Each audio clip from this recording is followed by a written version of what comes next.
वालेकुम सलाम। कैसे हो भाई? कैसे हैं आप? ठीक है, खैरियत से हैं? कैसे हैं जनाब आप? ठीक ठाक, खैरियत से हैं?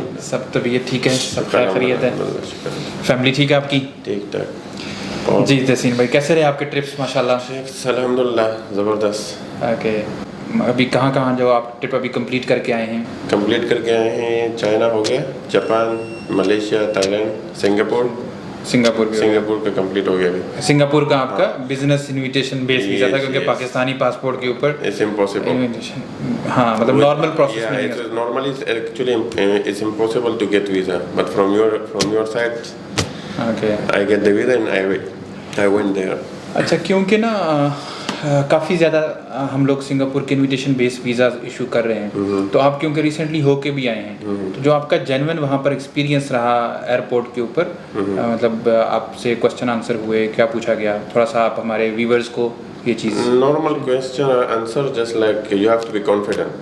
Okay, But if you are just scared and they will direct take you from the line and go to the side. Okay. Then they will ask you some question, but you have to be confident, give your answer Properly, like proper confidently. question. Yeah. Then after there is nothing. They will tell you, okay, go enjoy Singapore. Okay, आपने बताया था Japan के लिए, तो Japan का visa जैसे मिला, आपने बताया था ऐसे ऐसे करना है, तो same question same answer, then they say okay go, no problem, they let me in to Japan. Actually genuine travellers को, जो लोग रेगुलरली ट्रैवल कर रहे हैं या जो जेन्युइन ट्रैवलर्स हैं, जिनको कोई ऐसा कोई चीज़ फिशी नहीं होती है, तो उनको कोई प्रॉब्लम भी फेस नहीं करनी But the पड़ती only important thing is just you have to show your face like you're Confident. Confident. That's it. Then everything is fine. They will not ask you like some question which is like it's make you scared. No, it's normal question, basic question. Okay, you come for, I come for visit. You have reservation? Yes, I have reservation. For how long you will stay here? Oh, 1 week something. How much money you have? This much amount. Okay, खलास. Thailand visa apply करना था। Okay, Thailand का आप पहले भी हमसे 2 दफ़ा ले चुके हैं? हाँ जी, तो ऑलरेडी मैं जाके आया। Okay. अभी फ़िलहाल वापस से चाहिए थाईलैंड वीज़ा, 1 साल का अगर हो सकता है मल्टीपल एंट्री। हाँ, पाकिस्तानी पासपोर्ट पे आपको मिलेगा 6 मंथ का मल्टीपल एंट्री। Okay. जैसे लास्ट टाइम भी पहले हमने सिंगल एंट्री लिया, फिर हमने मतलब multiple एम्बेसी entry जाने की ज़रूरत नहीं, नहीं है। एम्बेसी जाने की ज़रूरत नहीं है। आप अपने डॉक्यूमेंट्स लाए होंगे यकीनन। हाँ, सब कुछ लेके आए। बैंक स्टेटमेंट हमें चाहिए, एनओसी, और सैलरी NOC वगैरह सर्टिफिकेट, सब कुछ है। सब कुछ है, पिक्चर्स भी हैं, तो आपको एम्बेसी जाने की ज़रूरत नहीं है। जैसे ही ये आपका वीज़ा लग के आता है, Okay. आपके डॉक्यूमेंट में सारे देख लेता हूँ। तो कितने दिन लगेंगे इसमें? ये इसी वीक में आपको लग के, या तो आपके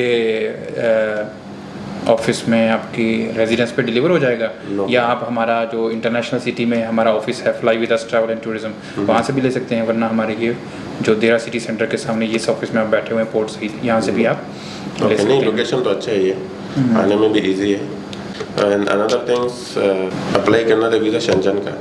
शेंजन जोन का हाँ, शेंजन वीज़ा, तो इसके Okay. बाद नेक्स्ट प्लान शेंजन का है नेक्स्ट मंथ के लिए।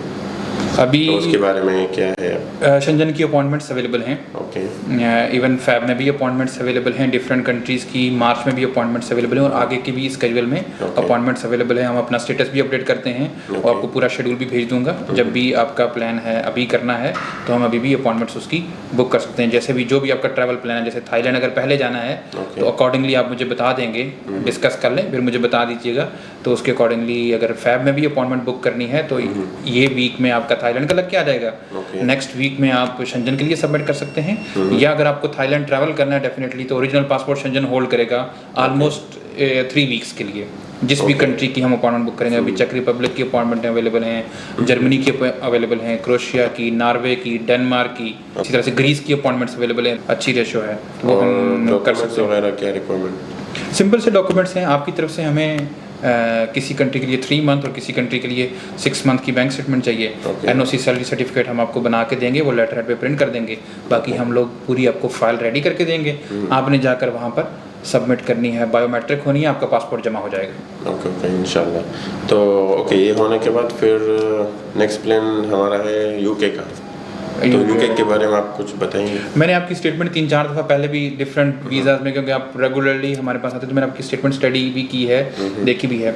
यूके का जो वीज़ा है वो प्योरली स्टेटमेंट बेस्ड वीज़ा है, करेक्ट होनी चाहिए। मतलब आपकी सैलरी अकाउंट के अंदर आती है, उसके बाद उसी में से आपके एक्सपेंसेस हों और उसी में से कुछ सेविंग हो। ओके, तो 3 मंथ की क्योंकि बैंक स्टेटमेंट चाहिए होती है, तो प्रॉपर स्टेटमेंट हो। ऐसा नहीं हो कि आपने सैलरी डाली और सारी की सारी यूज़ कर ली, फिर सैलरी डाली, यूज़ कर ली, या अगर आपने लास्ट सैलरी डाली और उसी को सेविंग के तौर पर शो कर दिया। तो यूके क्योंकि प्योरली स्टेटमेंट बेस्ड वीज़ा है, तो आपको हर मंथ की अपनी सैलरी में से कुछ पार्ट यूज़ करना है और कुछ पार्ट सेव करना है। मतलब क्लोज पेमेंट कितना होना चाहिए? एक आइडियली देखा जाए तो मोस्ट आपका 35 to 40,000 दिरहम एक मतलब क्लोजिंग बैलेंस एक रीजनेबल और अच्छा बैलेंस है। इवन कम भी बैलेंस हो बट स्टेटमेंट प्रॉपर हो तो वीज़ा लग जाता है। ओके। और आपकी माशाल्लाह ट्रैवल हिस्ट्री अच्छी है, आप जेन्युइन ट्रैवलर हैं, आपने मतलब लास्ट 6-7 मंथ के अंदर काफ़ी सारे कंट्रीज ट्रैवल किए हैं, कम से कम आप 10 कंट्री तो घूम के आए। आप कहीं भी अब ट्रैवल करेंगे। असल में लोग दो तरह से सोचते हैं। कई लोग ये सोचते हैं कि हमारा बगैर ट्रैवल किए वीज़ा लग जाएगा। ओके, अगर कोई बंदा अप्लाई करना चाहे तो हम उसका अप्लाई करवाते हैं। जो वीज़ा ऑफिसर है वो इन सारी चीज़ों को कंसीडर करता है। अगर आपकी स्टेटमेंट बहुत स्ट्रांग है, टाइज स्ट्रांग है और आपकी ट्रैवल हिस्ट्री नहीं भी है तब भी वीज़ा लग जाते हैं। बट हम अपने कस्टमर को हमेशा ये एडवाइस करते हैं कि आप बजाय इसके कहीं डन बेस, कहीं XYZ जगहों पे कुछ भी फंड्स आप दें और वो आपका फंड ज़ाया हो, वो फंड्स अपने ऊपर यूज़ कीजिए। एवरी मंथ ऑलमोस्ट 30 के करीब हमारे पैकेजेस होते हैं, जिसके अंदर फ़्लाइट टिकट शामिल है, होटल है, ट्रांसफ़र शामिल है, विद ब्रेकफास्ट और ट्रिप्स जा रहे होते हैं। उन ट्रिप्स को ज्वाइन करें तो आप 3 से 4 महीने में 3-4 कंट्रीज़ घूम के आप किसी भी कंट्री का वीज़ा अप्लाई कर सकते हैं। और जब आप 3-4 कंट्रीज़ की इमिग्रेशन क्रॉस करते हैं, आप आते जाते हैं, अपनी जॉब पे वापस आ जाते हैं, तो ज़्यादा आप कॉन्फिडेंटली कहीं भी दुनिया भर में आप ट्रैवल कर सकते हैं। तो ओके, तो इंशाल्लाह फिर ये मैं आपका प्रोसेस करता हूँ थाईलैंड का, और इसके बाद जैसे ही बाकी शंजन का आप मुझे प्लान बताएंगे, उसके अकॉर्डिंगली मैं आपको अपॉइंटमेंट बुक करके भेज दूंगा। शंजन का लग के आने के बाद फिर हम अगला प्रोसेस आपका यूके का कर लेंगे। नो प्रॉब्लम, इंशाल्लाह। चलो कि मिलते हैं फिर। ठीक है, thank you so much. Okay.